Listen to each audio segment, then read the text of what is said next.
Bien, hermanos, vamos una vez más al Evangelio de Mateo. Evangelio de Mateo, capítulo 6. Y a pesar de que en esta mañana vamos a comenzar a estudiar a partir del versículo 9, aún así vamos a leer lo que hemos estudiado ya a partir del versículo 5 para poder tener una idea global de las cosas que vamos a comenzar a ver en el día de hoy. Mateo capítulo 6, versículo 5 hasta el 15.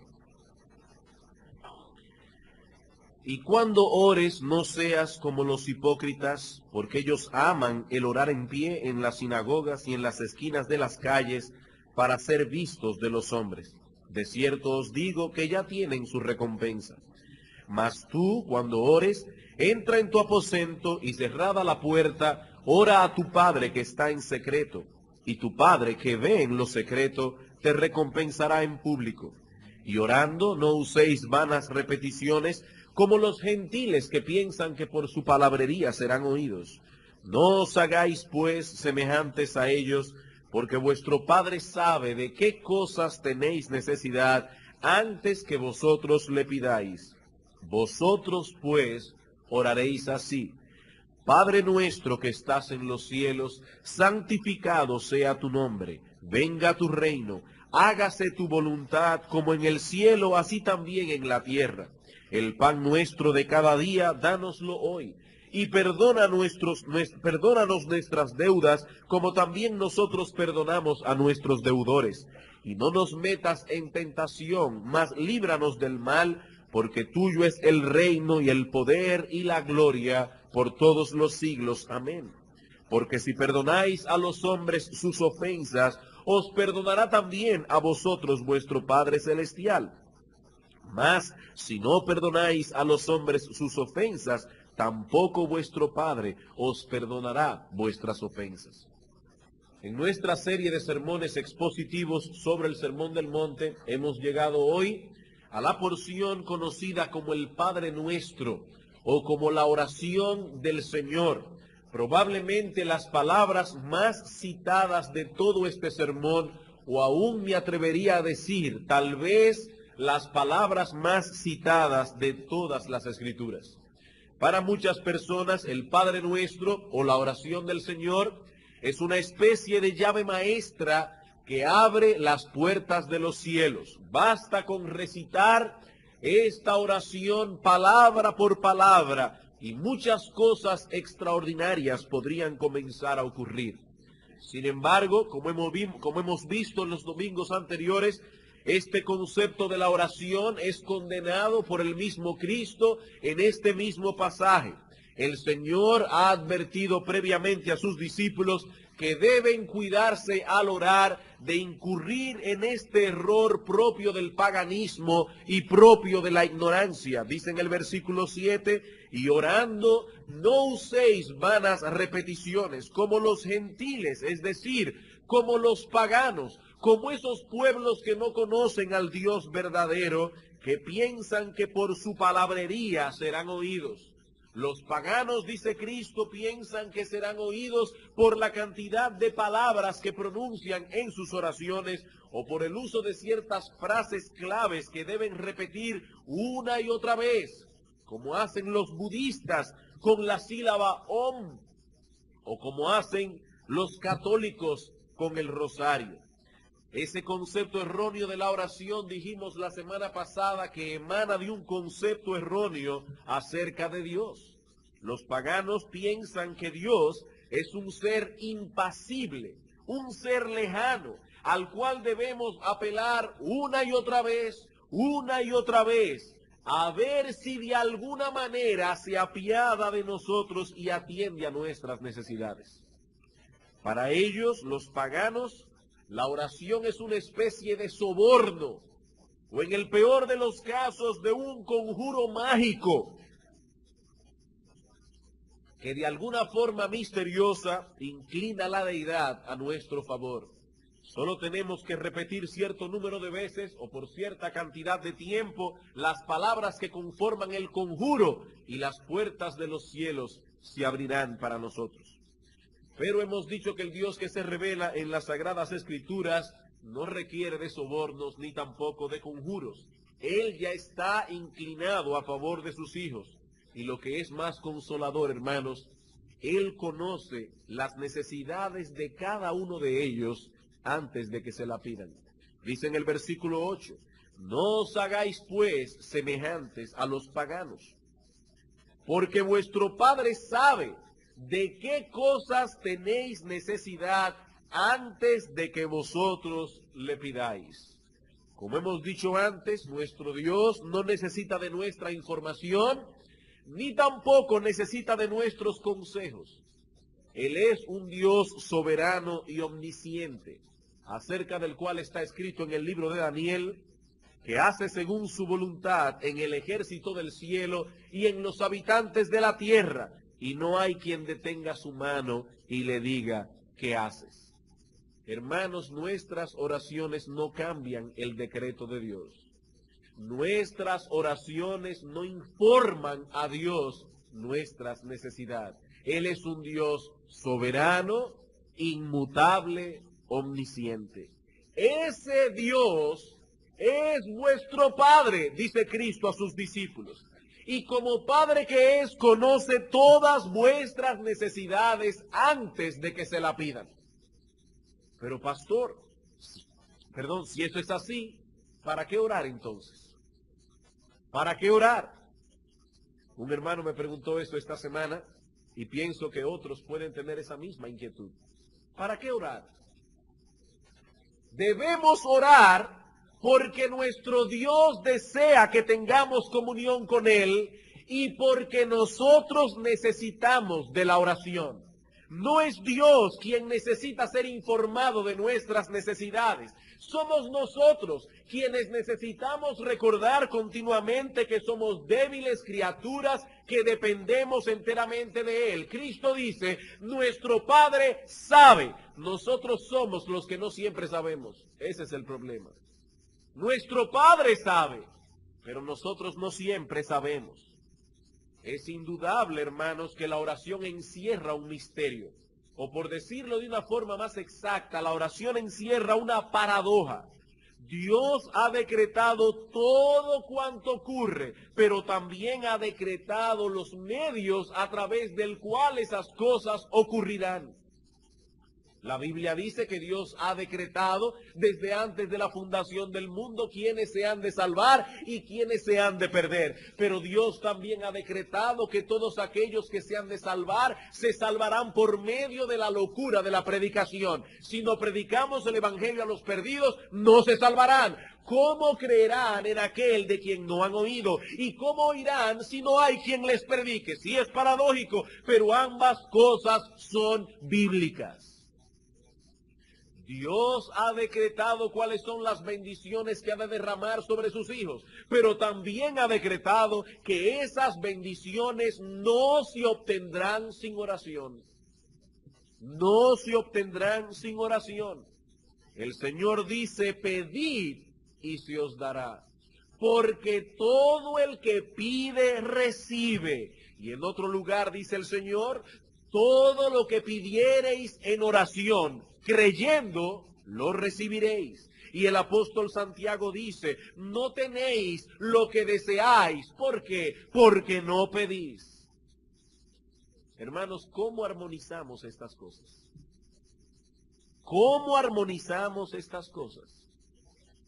El apóstol Pablo dice en Efesios capítulo 1, versículo 11, que Dios hace todas las cosas según el designio de su voluntad. ¿Cómo Él hace todas las cosas? Según el designio de su voluntad, no de la mía. Pero en esa misma epístola el apóstol Pablo exhorta a los creyentes a orar en todo tiempo, con toda oración y súplica. Sí, esto es una paradoja, pero de ningún modo es una contradicción. La oración de los creyentes no cambian la voluntad de Dios, pero es su voluntad que oremos. Hermanos, no olviden esto. La oración de los creyentes no cambian la voluntad de Dios, pero es su voluntad que oremos. Una prueba que puedo traer aquí en esta mañana de que nuestras oraciones no cambian la voluntad de Dios es que dice el apóstol Juan en Primera de Juan, capítulo 5, versículo 14, que uno de los requisitos que deben tener nuestras oraciones para llegar delante del trono de Dios es que sean hechas conforme a su voluntad, porque si alguno pide conforme a su voluntad, será oído. Pero es su voluntad, repito, concedernos todas esas cosas en el contexto de nuestras oraciones. No tenéis lo que deseáis. ¿Por qué? Porque no pedís. Es el que pide, el que recibe. Esa es la ley del reino de Cristo. La crema de las bendiciones divinas están reservadas para los que la piden en oración. He ahí, hermanos, el balance que nos presentan las Escrituras con respecto a este tema. Dios es soberano, el hombre es responsable. Y mientras mantengamos ese balance, seremos librados de dos grandes males. Por un lado, seremos librados del fatalismo y por el otro lado, seremos librados de la presunción. El fatalista es aquel que dice, ¿para qué orar? ¿O para qué hacer cualquier otra cosa si ya todo está preordenado de antemano? Eso es fatalismo. Nada cambiará que yo ore o que deje de orar. El presuntuoso, en cambio, cree que él tiene en sus manos la llave para hacer que ocurra todo cuanto él desea.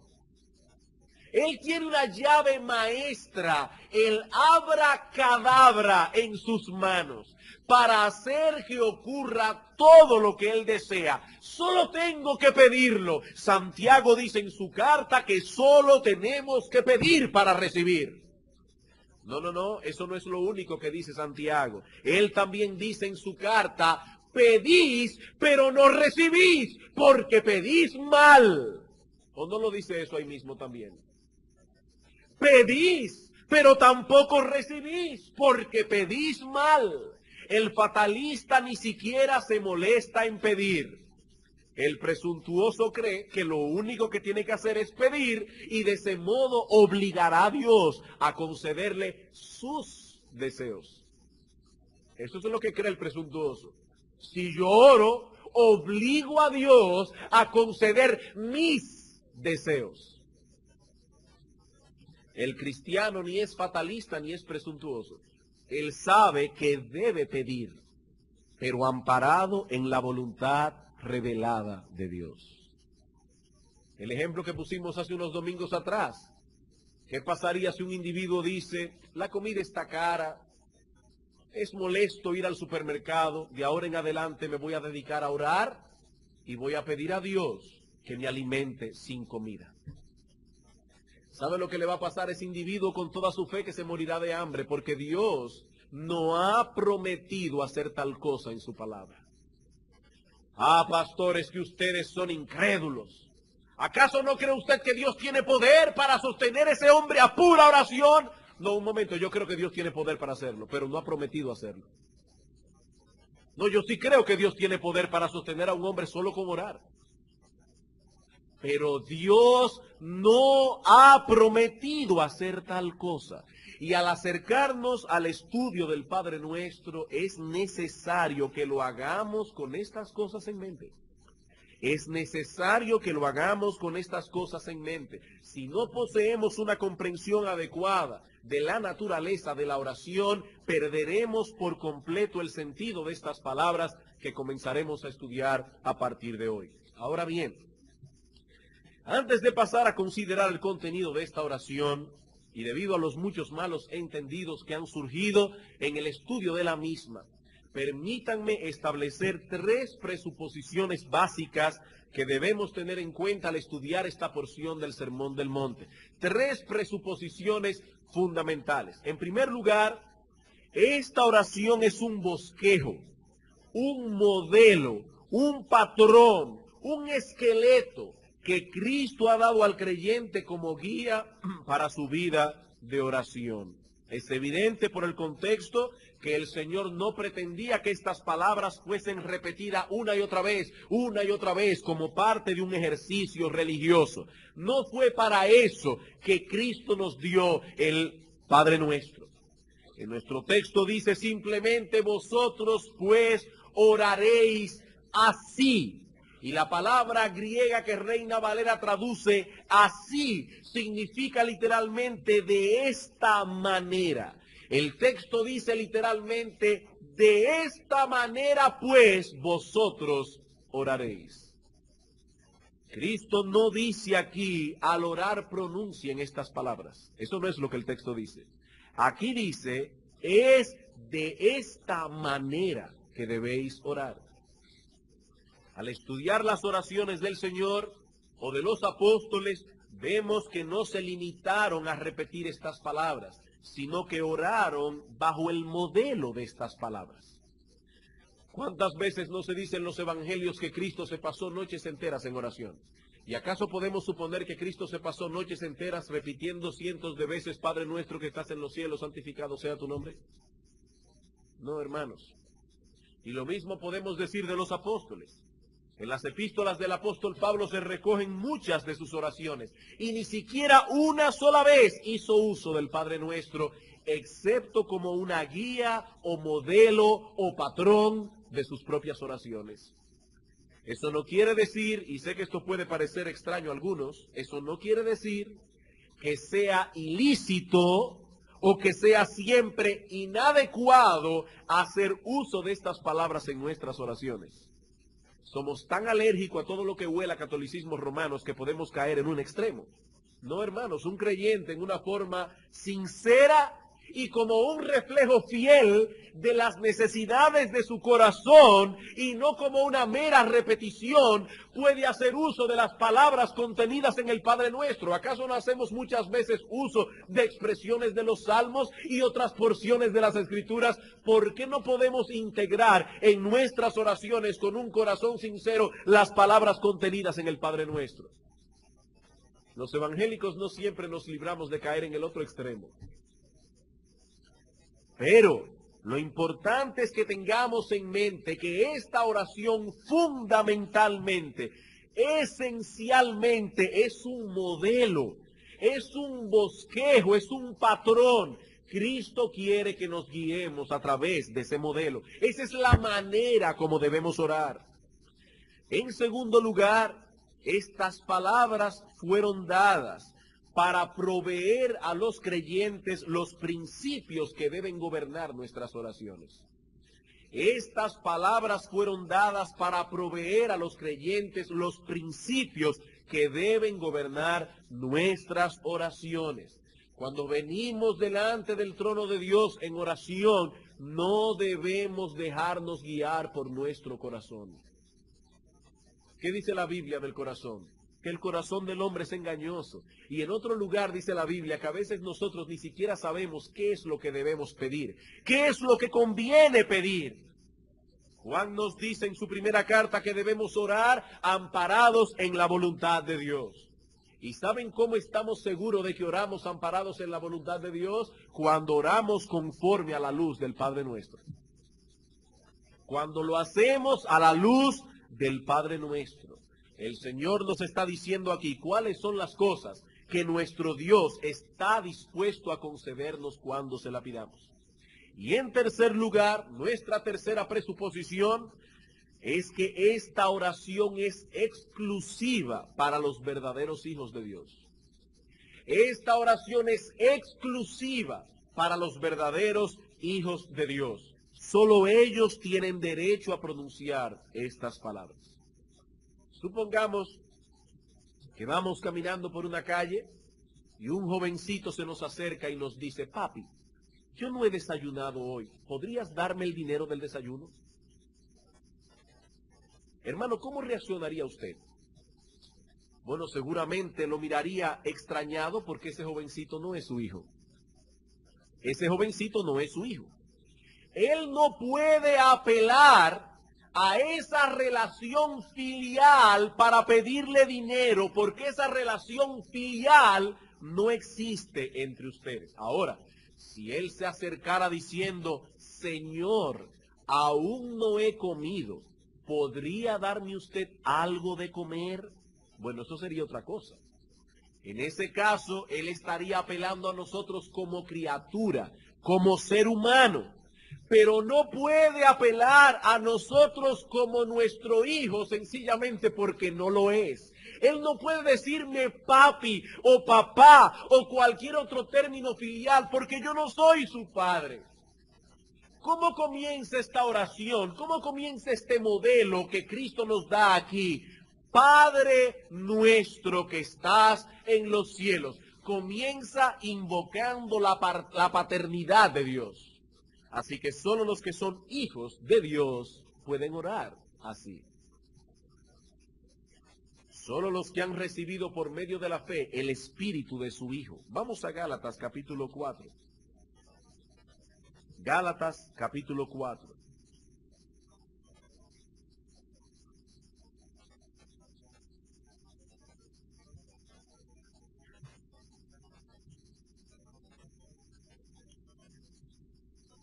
Versículo 4.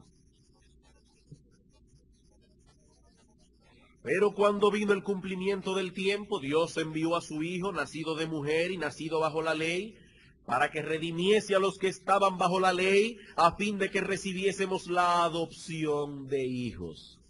Y por cuanto sois hijos, Dios envió a vuestros corazones el espíritu de su Hijo, el cual clama, Abba, Padre.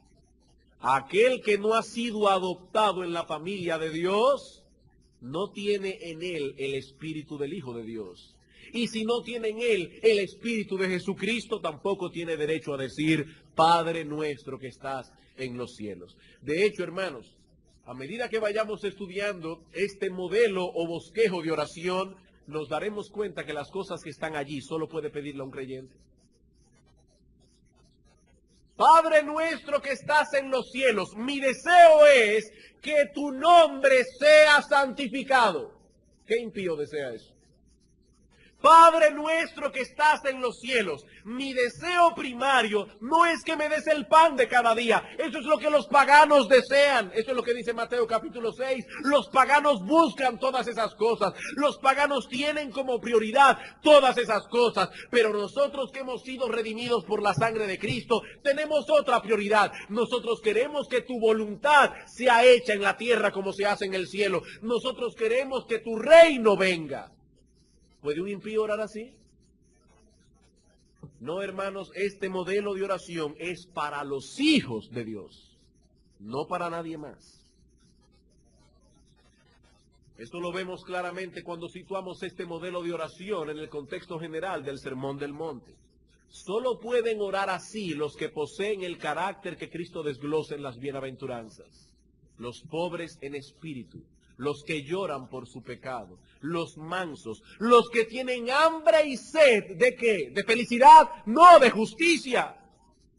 Por eso piden que la voluntad de Dios sea hecha en la tierra como se hace en el cielo. Por eso pide, oh Dios, venga tu reino. ¿Por qué? Porque ellos tienen hambre y sed de justicia. Solo un hombre que es pobre en espíritu, que llora por su pecado, que es manso, que tiene hambre y sed de la justicia de Dios, puede pedir las cosas que aparecen en el Padre Nuestro.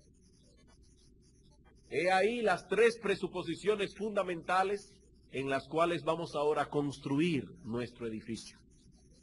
En el tiempo que nos resta, en esta mañana, enfocaremos nuestra atención en las primeras palabras de esta oración modelo. Padre nuestro que estás en los cielos. Estas palabras de esta oración modelo constituyen lo que podríamos llamar la invocación de la oración. E inmediatamente después de la invocación vienen 6 peticiones específicas. Las primeras 3 concernientes al reino de Dios. Santificado sea tu nombre, venga tu reino, hágase tu voluntad. Las otras 3 peticiones concernientes a nuestras necesidades. Danos el pan de cada día, perdona nuestros pecados, líbranos del mal. Así que las primeras 3 peticiones son concernientes al reino de Dios y al programa de Dios en el mundo. Las otras 3 peticiones enfocan nuestras necesidades como criaturas pecadoras. Como decía hace un momento, en la mañana de hoy enfocaremos únicamente la invocación, Padre nuestro que estás en los cielos. Y aunque son pocas palabras, en estas breves palabras encontramos 3 ideas básicas que deben gobernar nuestros pensamientos al acercarnos a Dios en oración. ¿Qué vamos a estudiar en esta mañana? Que la invocación, Padre nuestro que estás en los cielos. Y estamos diciendo que en esas palabras, sin salirnos de allí, hay 3 ideas básicas que deben gobernar nuestros pensamientos cada vez que nos acercamos a Dios en nuestras oraciones privadas. ¿Cuáles son estos pensamientos, estas ideas? En primer lugar, por supuesto, la paternidad de Dios. La paternidad de Dios. Él es nuestro Padre. Cuando se acerquen a Dios en oración, lo primero que deben hacer, dice el Señor, es recordar quién es Él y cuál es vuestra relación con Él. No se apresuren a entrar en su presencia en una forma ligera e irreflexiva. Deténganse y piensen, ¿a quién me estoy dirigiendo en oración? ¿Cuál es la relación que yo tengo con Él? Él es, dice Cristo, vuestro Padre que está en los cielos. El Dios Todopoderoso, Creador y sustentador de todo el universo, nos ha adoptado como su familia. No porque haya visto nada bueno en nosotros, sino únicamente en virtud de su gracia, de la cual hemos venido a ser partícipes por medio de la fe. Juan capítulo 1, versículo 12 y 13.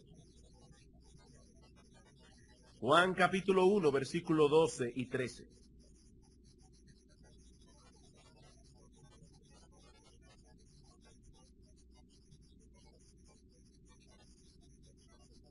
Mas a todos los que le recibieron, a los que creen en su nombre, les dio potestad de ser hechos hijos de Dios, los cuales no son engendrados de sangre, ni de voluntad de carne, ni de voluntad de varón, sino de Dios. Este texto de entrada rebate una idea muy común en nuestro tiempo. Todos somos hijos de Dios. Todos somos criaturas del Creador y por lo tanto Dios es nuestro Padre, no mi amigo. Este texto es muy exclusivo. Allí dice, mas a todos los que le recibieron. ¿Y quiénes son esos? Los que creen en su nombre. A esos Dios les dio derecho de ser llamados hijos de Dios, los cuales, dice el texto, no son engendrados de voluntad de carne, de voluntad de sangre, ni de voluntad de varón, sino de Dios. En otras palabras, ningún hombre puede hacer a otro hombre hijo de Dios. Por más que lo intentemos, por más que oremos, por más que le prediquemos la palabra, es un nacimiento que viene directamente de los cielos. Por eso dice el Señor Jesucristo a Nicodemo, en Juan capítulo 3, Nicodemo, el que no nace de nuevo.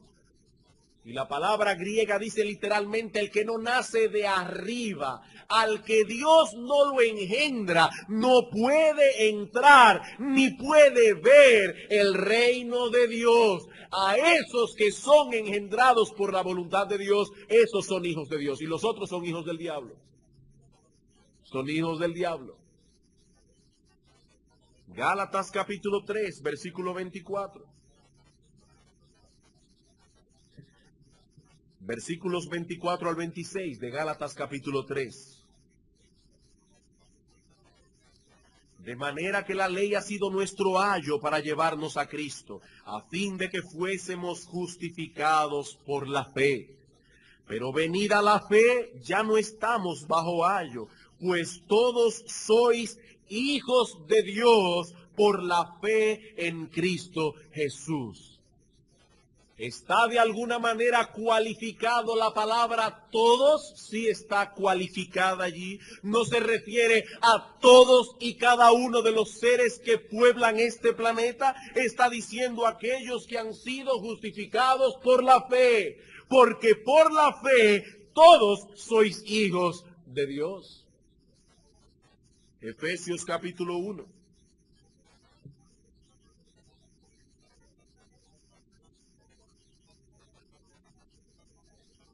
Versículo 3.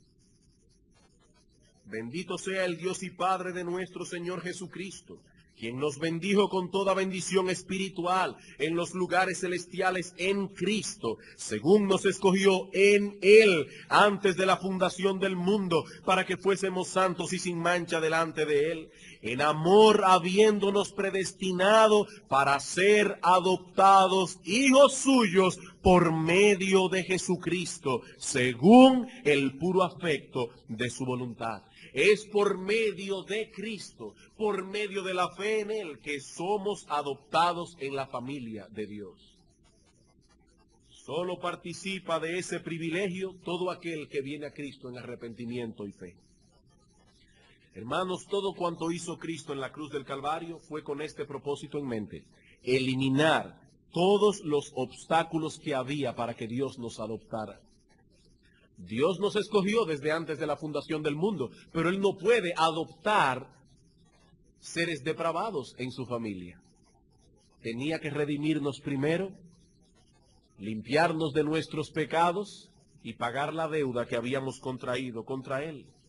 Y ahora que esos obstáculos han sido eliminados en la cruz de Cristo, ahora nosotros somos sus hijos y podemos acercarnos a Él en oración, en ese espíritu de confianza filial. Él es nuestro Padre. Y todo lo que se espera de un padre en relación con sus hijos, Dios lo hace por nosotros. Solo que en una relación infinitamente mayor. Él provee para las necesidades de sus hijos. Él los guarda del mal. Él los disciplina. Él los exhorta, Él los instruye, siempre en su momento apropiado y en la medida apropiada. Dios nunca se excede, Dios nunca queda corto. ¿Y qué es lo que está diciendo Cristo en el Sermón del Monte? Que esa verdad encerrada en la idea de la paternidad de Dios debe gobernar nuestros pensamientos cuando nos acercamos a Dios en oración. Eso debe gobernar nuestros pensamientos. No es a una deidad lejana e impasible a la que dirigimos nuestro clamor, a la cual tenemos que repetir una y otra vez nuestras peticiones, como aquellos profetas falsos de Baal, desde la mañana hasta el mediodía. Baal, respóndenos, a ver si ese Dios lejano e impasible e inmisericordia nos escucha, o a ver si logramos inclinar su corazón a nuestro favor. Él es vuestro Padre, un Padre que se compadece de sus hijos, como dice el salmista en el Salmo 103, porque Él conoce nuestra condición. Un Padre que nunca es tomado por sorpresa por nuestras necesidades, ni tampoco por nuestros pecados, que bajo ninguna circunstancia dejará de tener misericordia de sus hijos, porque Él nos lleva consigo y nos tiene guardados en un lugar muy especial. ¿Saben dónde Dios nos tiene guardados? Escondidos en el mismo Cristo. Nuestra vida, dice Pablo en Colosenses 3, está escondida con Cristo en Dios. Hermanos, ¿saben cuál es el lugar que ocupamos en el corazón de Dios? Hablando, por supuesto, en un lenguaje figurado. ¿Saben cuál es el lugar que cada uno de sus hijos ocupa en el corazón de Dios? El mismo lugar que ocupa su Hijo Jesucristo, porque nosotros estamos en Él y Él en Dios. Hay momentos, y yo sé que todos los hijos de Dios que están aquí han experimentado eso, a menos que se haya convertido hace un segundo. Pero hay momentos en que Dios disciplina a sus hijos. Y muchas veces en esos momentos nos sentimos desamparados, como si Dios nos hubiese desechado. De hecho, hay un himno que no está tan bien traducido al español y da una idea que no es teológicamente correcta. Es un himno muy bonito y aquí se canta. Pero dice, la tempestad jamás podrá su dulce faz de mí ocultar. Hermanos, eso no es cierto. Hay momentos en que están tan negras las nubes a nuestro alrededor que por ningún lado vemos el rostro de Dios. Y muchas veces vemos en los salmos como el salmista dice, Señor, ¿dónde estás tú? ¿Por qué estás tan lejos de las palabras de mi clamor? Dios mío, ¿por qué te escondes de mí? No, hay momentos en que nosotros no vemos a Dios y nos sentimos como si Dios nos hubiese desechado. Pero, hermanos, eso no es más que un sentimiento. Eso no es más que un sentimiento. Dios no puede desamparar a ninguno de sus hijos, porque eso significaría desamparar de nuevo a su Hijo Jesucristo. Jesucristo, estando en la cruz del Calvario, ya fue desamparado una vez, cuando cargó con nuestros pecados y gritó, Dios mío, ¿por qué me has desamparado? Y esa terrible escena ya nunca más volverá a repetirse. Él ahora está a la diestra de Dios el Padre y nosotros junto con Él sentados en los lugares celestiales. Pero Dios, que es rico en misericordia, dice Pablo en Efesios, por su gran amor con que nos amó, aun estando muertos en delitos y pecado, pues por gracia sois salvos, dice entre paréntesis, nos resucitó juntamente con Cristo y juntamente con Él nos sentó en los lugares celestiales, en Él, posicionalmente. Nuestra vida está escondida en Él.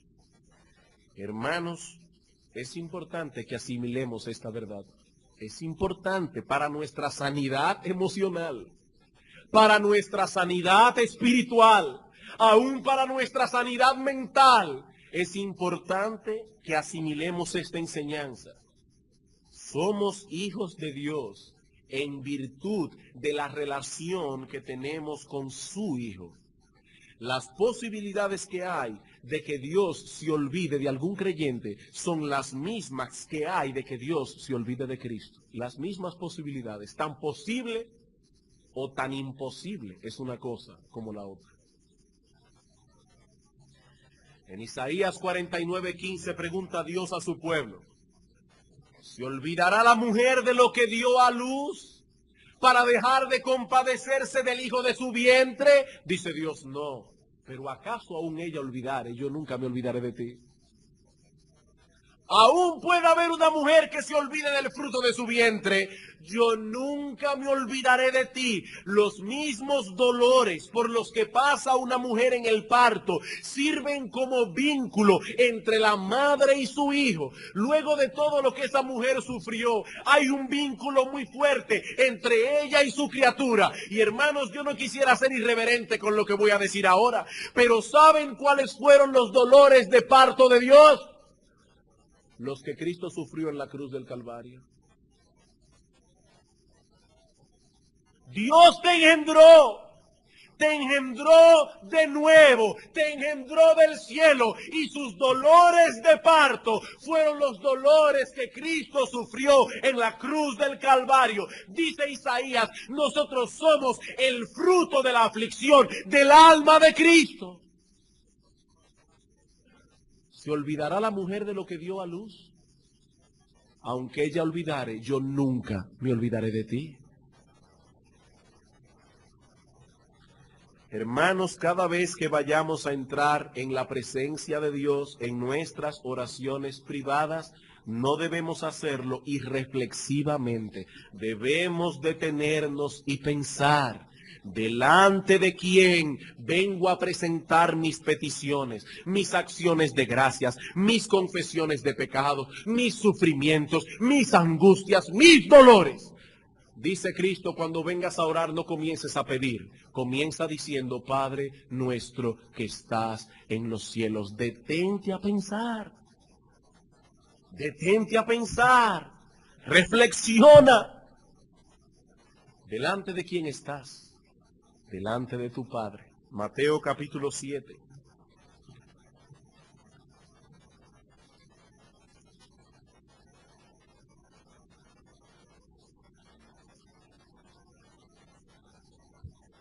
Versículo 7. Pedid y se os dará, buscad y hallaréis, llamad y se os abrirá, porque todo aquel que pide recibe, y el que busca halla, y al que llama se le abrirá. ¿Qué hombre hay de vosotros que si su hijo le pide pan le dará una piedra, o si le pide un pescado le dará una serpiente? Pues si vosotros siendo malos sabéis dar buenas dádivas a vuestros hijos, cuánto más vuestro Padre que está en los cielos dará buenas cosas a los que le pidan. Dice Cristo, aún los padres malos saben dar buenas dádivas a sus hijos. ¿Cuánto más vuestro Padre que está en los cielos dará buenas cosas a los que la pidan? Hermanos, nuestro Padre Celestial es infinitamente distinto a nuestros padres terrenales. ¿Saben que muchos creyentes conforman diversos problemas en su relación con Dios porque no entienden eso? Porque ellos proyectan la figura de sus padres terrenales y se imaginan que Dios es como ellos, solo que infinitamente mayor. Si sus padres eran implacables, a estos creyentes se les dificulta experimentar el perdón de Dios. Ellos imaginan a su padre o a su madre, solo que infinitamente mayor. Si eran impacientes e intolerantes, ellos se imaginan a Dios sentado en un tribunal inquisitivo, listo para aplastar y pulverizar al primero que ose violar sus mandamientos. Otros, por el contrario, tienen problemas para concebir a Dios juzgando y castigando el pecado, porque sus padres nunca lo disciplinaron. Pero nuestro Dios no se encuentra ni en un extremo ni en el otro. Ni en un extremo ni en el otro. Él sabe dar a sus hijos en la medida apropiada para cada cosa. Nunca se excederá, nunca quedará corto. ¿Qué dice Hebreos capítulo 12? Hijo mío, no desmayes cuando eres reprendido por Dios, porque Dios al que ama disciplina y azota a todo el que recibe por hijo. Él no es un padre implacable, Él no es un padre irresponsable. ¿Cuál es la imagen de paternidad que debemos tener en mente al acercarnos a Dios en oración? La que Él mismo nos ha revelado en su bendita palabra. No debemos venir irreflexivamente delante de Él, debemos detenernos y pensar. Filipenses capítulo 4.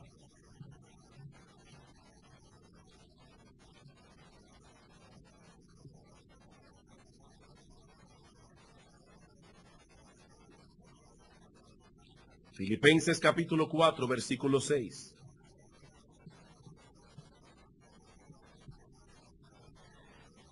¿Qué debe hacer un creyente cuando se encuentra en ansiedad? Dice la Biblia, por nada estéis afanosos. Bueno, pastores, que si usted supiera lo que yo estoy pasando. Bueno, yo no sé lo que te estás pasando, pero la Biblia dice, por nada estéis afanosos. ¿Qué incluye eso? Todo. Por nada estéis afanosos. Si no, he aquí lo que deben hacer. Sean conocidas vuestras peticiones delante de Dios. Hermano, dice la Biblia, echa tu ansiedad sobre Él. Él tiene cuidado de nosotros. Pastor, es que yo he orado, y he orado, y he orado, y sigo ansioso. Es que quizás no has orado bien. Dice el texto: sean conocidas vuestras peticiones delante de Dios, primero en toda oración. Luego viene el ruego, y entonces viene la acción de gracias. Lo mismo que está diciendo el Señor en el Sermón del Monte: cuando vengas delante de Dios en oración, detente y reflexiona. Piensa por un momento delante de quién estás. Dice Pablo aquí: presenta tus peticiones delante de Dios, pero no comiences por las peticiones, comienza con oración. ¿Y qué significa eso? La palabra oración que aparece aquí, otras veces hemos dicho esto, habla primariamente de ese tipo de oración que enfoca a la persona de Dios. ¿Quién es Él? ¿Delante de quién vengo yo a derramar mi alma en esta mañana? ¿Delante de Él, delante de quién vengo yo a derramar y a traer mis peticiones? Delante de un Dios todopoderoso, inmutable, soberano, creador de los cielos y de la tierra, omnisciente, sabio, bueno, que nos ama con un amor infinito, con un amor eterno, que nunca nos amará más de lo que nos ama ahora, ni nos amará menos, porque su amor es inmutable, porque su amor no depende de mis obras, porque su amor depende de lo que Jesucristo hizo en la cruz del Calvario. Delante de ese Dios es que yo vengo a orar y a traer mis peticiones. Detente a pensar, reflexiona, no vengas en ansiedad delante de su presencia. Con toda oración y entonces el ruego. Y al final, con acciones de gracias. ¿Y qué va a suceder? Algo misterioso. Todos tus problemas se solucionarán. Si tu esposo es cruel, dejará de ser cruel. Si tus hijos son inconversos, se convertirán. Si tienes problemas económicos, el dinero comenzará a salir de la cartera, que tú no vas a saber qué hacer con él. ¿Es eso lo que dice Pablo? No, no es eso lo que dice Pablo. Pablo dice: ven delante de Dios con toda oración, ruego y acción de gracias. Y quizás el problema no se resolverá, tal vez se pondrá peor, pero la paz de Dios, que sobrepasa todo entendimiento, guardará vuestros corazones y vuestros pensamientos en Cristo Jesús.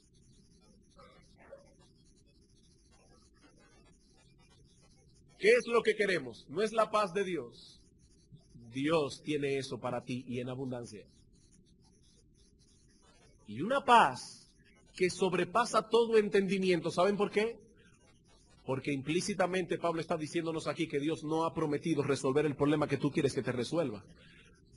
Porque si Dios resolviera nuestros problemas y entonces viniera la paz, sería una paz con entendimiento. Entenderíamos por qué tenemos paz. Hoy, ¿quién no tiene paz con un esposo modelo? ¿Y quién no tiene paz teniendo todos sus problemas económicos resueltos? Pero dice Pablo: no, Dios promete una paz que sobrepasa todo entendimiento, porque nadie va a entender cómo es posible que estés metido en un horno de aflicción tan ardiente y aún así tengas paz. Eso es lo que nadie va a entender. La paz de Dios, que sobrepasa todo entendimiento, alguien que el impío no puede comprender, esa paz guardará tu corazón y guardará tus pensamientos en Cristo Jesús.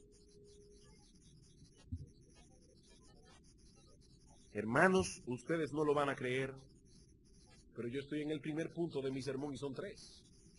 Y ya son las 12 menos 5. Así que yo lo voy a dejar aquí. Pero quiero resumir y quiero concluir algo aquí. Yo no quiero dar una impresión equivocada. Los otros 2 puntos los trataremos la semana que viene. Yo no quiero dar aquí una impresión equivocada en esta mañana. Hemos estado hablando de la paternidad de Dios. Dios desea que sus hijos se acerquen a Él con esa confianza filial. Pero tengo que repetir lo que decíamos al principio, no todos los seres humanos tienen derecho a acercarse a Él en ese espíritu, porque no todos los seres humanos son sus hijos. En Juan capítulo 8, versículo 44 dice el Señor a un grupo de judíos que creían que por el hecho de ser judíos tenían ciertos privilegios. Cristo les dijo, vosotros sois hijos de vuestro padre, el diablo.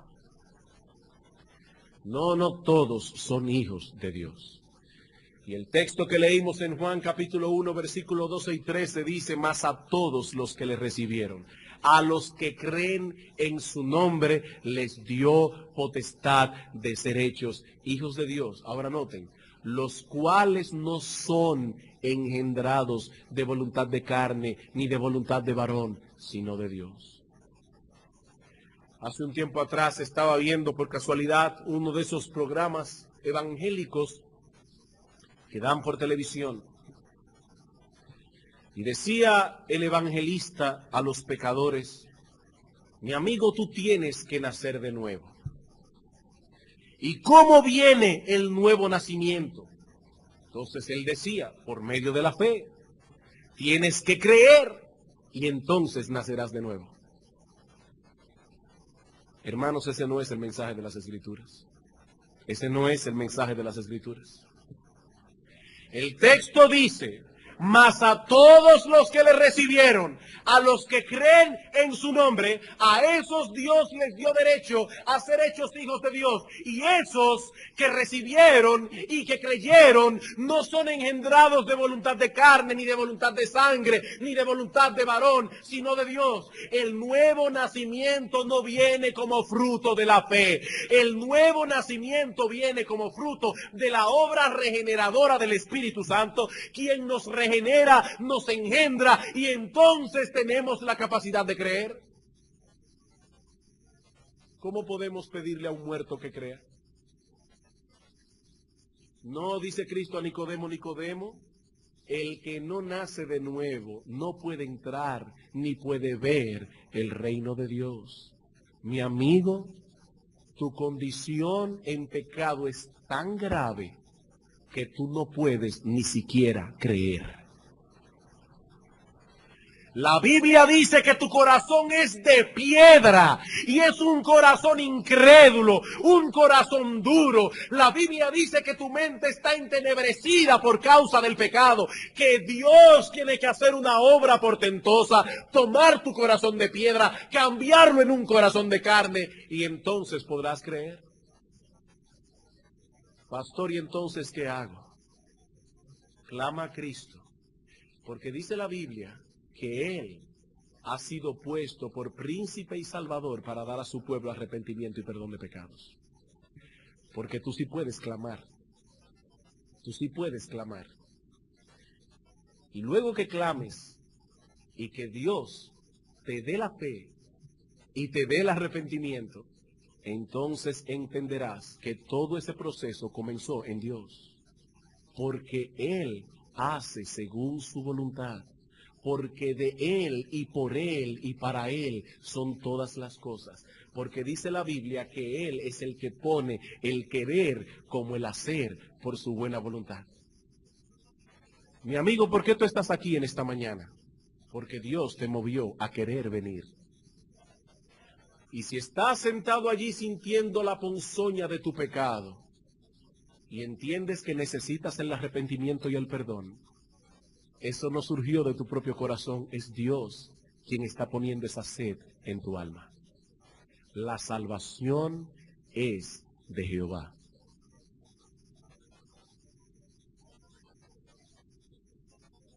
¿Quién ustedes creen que va a clamar con más necesidad?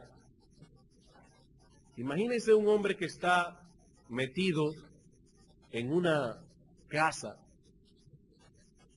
y toda la casa se está quemando excepto una puerta. Pero esa puerta está cerrada con llave. Y el individuo busca en sus bolsillos y se da cuenta que él tiene la llave. Pero supongamos a otro individuo en otra casa se está quemando, la puerta está cerrada con llave pero desde afuera. Y el individuo no tiene la llave. ¿Quién clamará con un mayor clamor y con un mayor sentido de necesidad el que sabe que no tiene la llave. Mi amigo, tú no tienes la llave la tiene Cristo. Él es quien abre y ninguno cierra y ninguno abre. Pero ¿sabes lo que dice la Biblia? Que Él es un gran Salvador y que no rechazará a nadie que viene a Él pidiendo arrepentimiento y fe. Mi amigo, las manos de Cristo están abiertas en esta mañana para ti. Ese es el mensaje del Evangelio y es a través de ese mensaje que Dios ha prometido salvar a sus elegidos. ¿Qué dice Cristo? Venid a mí todos los que estáis trabajados y cargados, que yo los haré descansar. Venid a mí todos los que estáis trabajados y cargados. Pero pastor, ¿y si yo no soy un elegido? No te preocupes por eso, la invitación es para todos. Venid todos los que estáis trabajados y cargados. Si tú estás trabajado y cargado en tu corazón en esta mañana, la invitación es para ti. Pero cuando te levantes y traspases la puerta, verás detrás del umbral un letrero que dice: tú habías sido elegido desde antes de la fundación del mundo. Hermanos, ese misterio tal vez lo entenderemos en el cielo. Pero mientras tanto, seguiremos llamando a los pecadores al arrepentimiento, porque dice la Biblia que Dios manda a todos los hombres en todo lugar que se arrepientan. Vamos a orar. Amante Padre que estás en el reino de los cielos, Padre nuestro, en virtud del pacto que hiciste con tu Hijo allá en la eternidad, oh Señor, gracias por habernos incluido en ese pacto. Gracias, oh Señor, por habernos llamado al arrepentimiento, por haber pagado el precio de nuestra redención. Ahora te pedimos que tú abras nuestro corazón para que podamos atesorar estas verdades referentes a tu paternidad.